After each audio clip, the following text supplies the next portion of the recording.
Hi students, have a nice day. First of all, I would like to aware all of you about COVID-19 pandemic. This is very tough time for all of us. So we have to aware about this pandemic. So take care of yourself and your family member, and during this situation we are going to start a new series of education. Since schools and colleges are closed and education is interrupted or disturbed for a long time, so making the flow of education, we are going to start this series. Today I will teach you the fourth chapter of class 5th. Let us start the lesson. What is title of the lesson? Jim Corbett. We are going to read, study chapter 4. What is title of the lesson? Jim Corbett. What is Jim Corbett?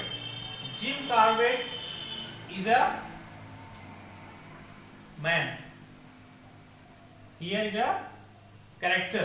यहाँ पे एक पात्र है, चरित्र है, व्यक्ति है. Jim Corbett नाम का एक व्यक्ति है. हम उसके बारे में पढ़ने जा रहे हैं कि उसकी क्या रूटीन्स हैं, क्या उसकी हैबिट्स हैं, क्या हॉबीज हैं, कौन कौन से वर्क वो परफॉर्म करता है. तो let us start the lesson. Jim Corbett was one of the greatest hunters of India. Jim Corbett was one of the greatest hunters of India. Jim Corbett, ये हो गया नेम, कैरेक्टर है, पात्र है, व्यक्ति है, नाउन है आपका.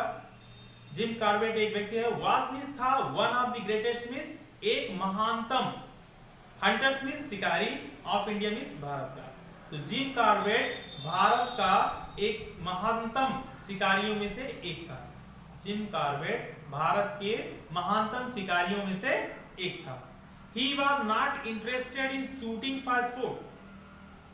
He was not interested, मतलब उसे रुचि नहीं थी in shooting मीन्स तीरंदाजी में या शिकार करने में, for sport मीन्स खेल के लिए. वो खेल के लिए या इंटरेस्ट के लिए शिकार नहीं करता था. He shot only ferocious animals like man-eating animals. He shot means तीर चलाना या गोली चलाना या शिकार करना, यहाँ से मतलब है वो केवल और केवल फेरोसस खूंखार जानवरों का शिकार करता था जो नरभक्षी होते थे. मैन ईटिंग यानी नरभक्षी, कैनिबल जिनको कहा जाता है. Whom he killed had devoured 400 human beings. जिसने लगभग 400 मनुष्यों को खाकर अपनी तृप्ति की थी, या 400 मनुष्यों को खा लिया था उसने. Jim had a knack for hunting. Jim had a knack. देखिए, Jim had means रखता था, a knack means habit for hunting, शिकार की. यानी जिम क्या है, एक शौक के तौर पर, शौकिया तौर पर शिकार करता था. He managed to learn catapult by himself. He managed means व्यवस्थित किया था. उसने व्यवस्थित किया था. मैनेज क्या है, सेकेंड फॉर्म है, past form of manage. Manage means व्यवस्थित करना. टू लर्न मीन्स सीखना.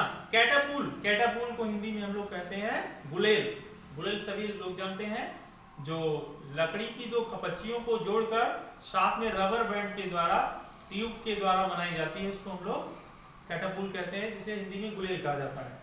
तो गुलेल क्या है, एक प्रकार का टूल होता है, औजार होता है, जिसका इस्तेमाल हम पक्षियों को मारने के लिए, चिड़िया को मारने के लिए करते हैं, जिसे उसने खुद बनाया था. He managed to learn catapult by himself. उसने स्वयं बनाया था. Then he knew archery. तब उसने आर्चरी यानी तीरंदाजी भी सीखी, यानी उसने धनुर्विद्या भी सीखी, तीरंदाजी भी सीखी.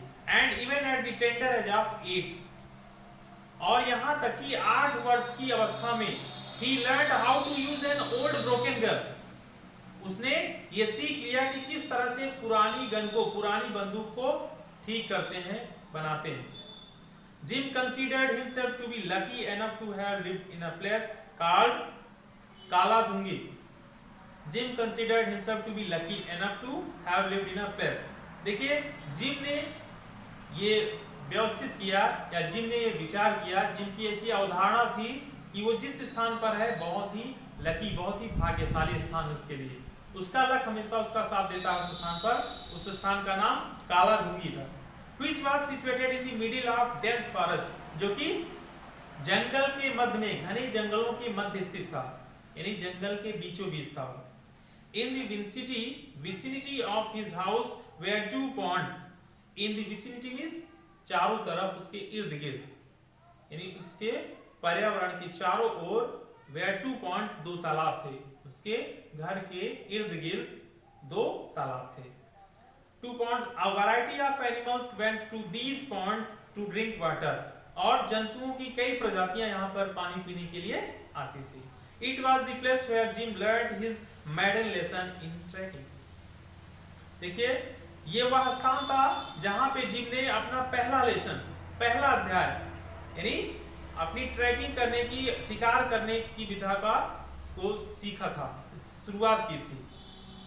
मैडन लेसन मींस पहला पाठ, पहला अध्याय। देखिए एक फ्रेज होती है मैडन स्पीच। मैडन स्पीच मींस पहला भाषण, ठीक उसी तरह से है मैडन लेसन मींस पहला अध्याय, पहला पाठ, पहला चैप्टर इन ट्रैकिंग।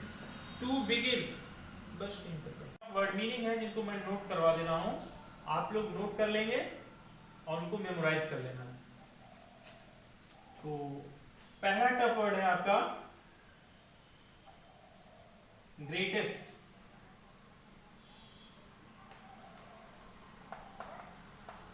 ग्रेटेस्ट, देखिए ग्रेट की हिंदी मीनिंग महान होती है, बड़ा होती है, विशाल होती है, लेकिन यहाँ महान से हम लोग सेंस लेंगे, जो कि ये आपकी सुपरलेटिव डिग्री है। इंग्लिश में 3 डिग्रियां होती हैं, पॉजिटिव, कॉम्परेटिव एंड सुपरलेटिव। तो ये हमारे यहाँ पे सुपरलेटिव डिग्री का इस्तेमाल हुआ है, ग्रेट, ग्रेटर, ग्रेटेस्ट। तो ग्रेट क्या है, पॉजिटिव डिग्री है, ग्रेटर कॉम्परेटिव डिग्री है और ग्रेटेस्ट सुपरलेटिव डिग्री है। तो यहाँ पे सुपरलेटिव डिग्री यूज हुई है जिसका मतलब होता है महानतम, यानी सबसे जो महान है। ग्रेटेस्ट मींस महानतम। And next word is shooting. Shoot, shoot means होता है गोली चलाना या तीर चलाना। गोली या तीर चलाने को हम लोग शूट कहते हैं। Next word is ferocious. फेरोशस,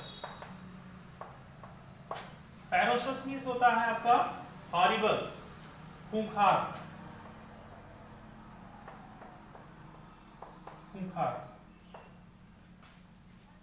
next word is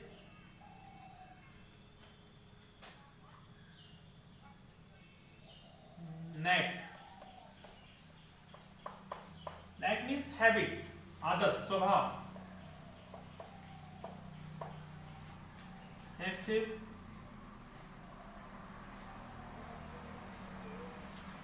catapult.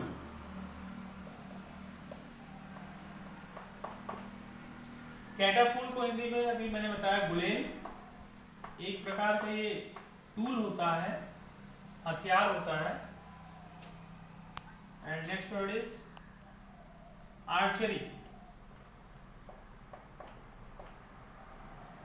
Archery को हिंदी में हम लोग कहते हैं तीरंदाजी, यानी तीर चलाने की जो कला होती है उसको हम तीरंदाजी कहते हैं।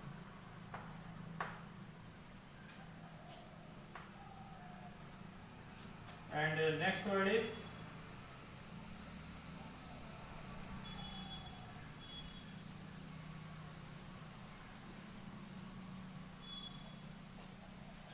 मैडन लेसन। मैडन लेसन मींस प्रथम अध्याय।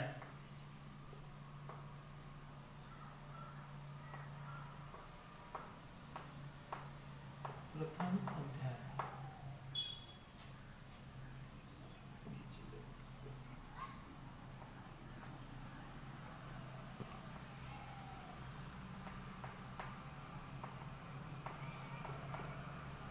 प्रथम अध्याय